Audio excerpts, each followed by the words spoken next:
Hello বন্ধুরা, আমি শম্পা। আমার এই ছোট্ট চ্যানেলে তোমাদের সবাইকে জানাই অনেক অনেক শুভেচ্ছা আর ভালোবাসা। মা বাবার কাছে আরও একটা দিন কাটিয়ে ফেললাম, আর কি কি করলাম চলো দেখে নিই। Good morning. এই যে সকালবেলায় সকালের খাবার জোগাড় হচ্ছে, দারুণ খাবার কিন্তু তোমাদেরকে অবশ্যই দেখাবো, একটু বুঝিয়ে নি। মাম্মা চলে আয়, খেতে চলে আয়। ওই যে ওই ঘরের ডাইনিং টেবিলের ওপরে দিয়ে আছে, দইটা রয়েছে। এই আমের সময় এই খাবারটা সকালে খেতেই হবে, সবাইকে একবার হলেও খেতে হবে।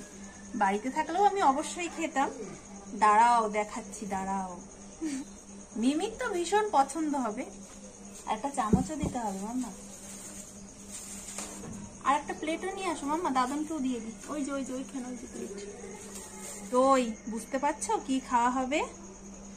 বুঝতে তো অবশ্যই পারছো। এই দেখো, দাঁড়াও একটু কাছ থেকে দেখাই। যে আম, দই, চিড়ে, দারুণ খাবার। তবে এটা যদি টক দই হতো মিমির একটু বেশি ভালো লাগতো। বেশি মিষ্টি দইটা ওর আবার ভালো লাগে না খেতে। একটু টক দই হলে এর মধ্যে চিনি দিয়ে আরো ভালো খেত। কোনো ব্যাপার নয়, মিষ্টি দই দিয়েই খেয়ে নেবে। চলো নিয়ে বসে পড়ো, মেখে দেবো। আবার এই সব জিনিসগুলো না সুন্দরভাবে না মাখলেও খেতে ভালো লাগে না। আবার মিমি তো মাখার ভীষণ ওস্তাদ, খুব ভালো মাখতে পারবে। ওই জন্য আমি একটু মেখে দিই, তাহলে ও শান্তিতে খেতে পারে। চলো আমরা এই স্বাদের খাবারটা সকালে খেয়ে নিই, তারপর দুপুরের ব্যবস্থা দুপুরে করব। মিমি এখন সাজুগুজু করছে, রেডি হচ্ছে। খেলতে বেরিয়ে পড়ছে তো এখন। একদম উঁচু করে বাঁধো চুলটা, ফটফট পড়া টরা সেরে নিল, খেলতে যাবে বলে। এখন রিতবাবুর এত ঘুম পেয়েছে দেখো, তার জন্য কান্নাকাটি শুরু হয়েছে। আমি এখন রিতকে ঘুম পাড়াচ্ছি। দিদি তাড়াতাড়ি আসবে, বেশি সময় খেলবে না।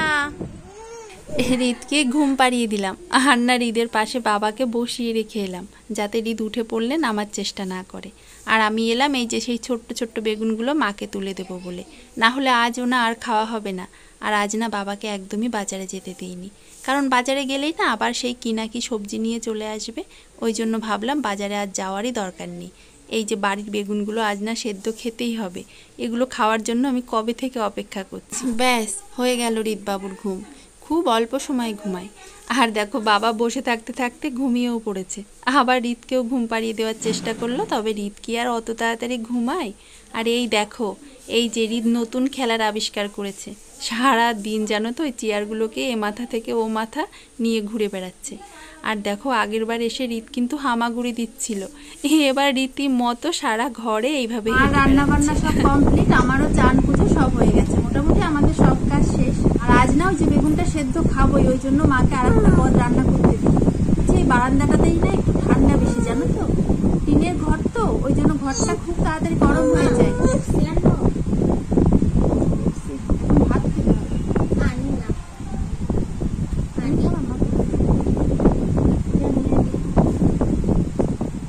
ওই জন্য না বাইরেটাই বেশি সময় থাকা হয়। ওই যে বড় ফ্যানটা চালিয়ে দেওয়া হয়, ঘরটা ভীষণ গরম হয়ে যায়।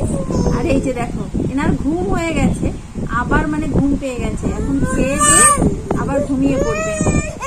দেখেছো অস্থির হয়ে গেছে কেমন। মা একটু উঠেছে তো বুঝতে পেরেছে, এখন বোধহয় আমাকে ঘুরতে নিয়ে যাওয়া হবে।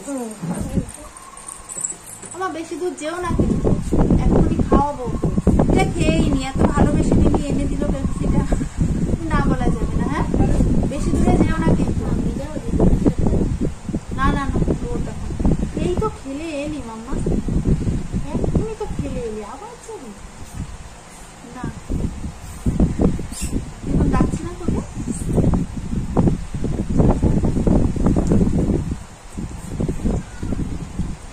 পেপসিটা খেলে না পুরো মনে হয় শরীরটা ঠান্ডা হয়ে গেল, ভীষণ ভালো লাগে। আর মা ছেলে মেয়ে সবাই চলে গেল, গেছে তো গেছে, দেখো এখনো আর আসছেই না, চলে গেল। আমি একা একাই বসে বসে পেপসিটা খাচ্ছি। চলো আমিও চলে যাই, দেখে আসি কি করছি। ভাল লাগে না বাড়ি একা। ভিডিওটা না যেখানেই শেষ করলাম। ওই দেখো ওরা চলেও এসছে, ওই দেখো জুতো কিনে নিয়ে এসছে। এই দেখো একদম জুতো কিনে পায়ে পরেই চলে এসছে। আর পুরোনোটা কোথায় রে?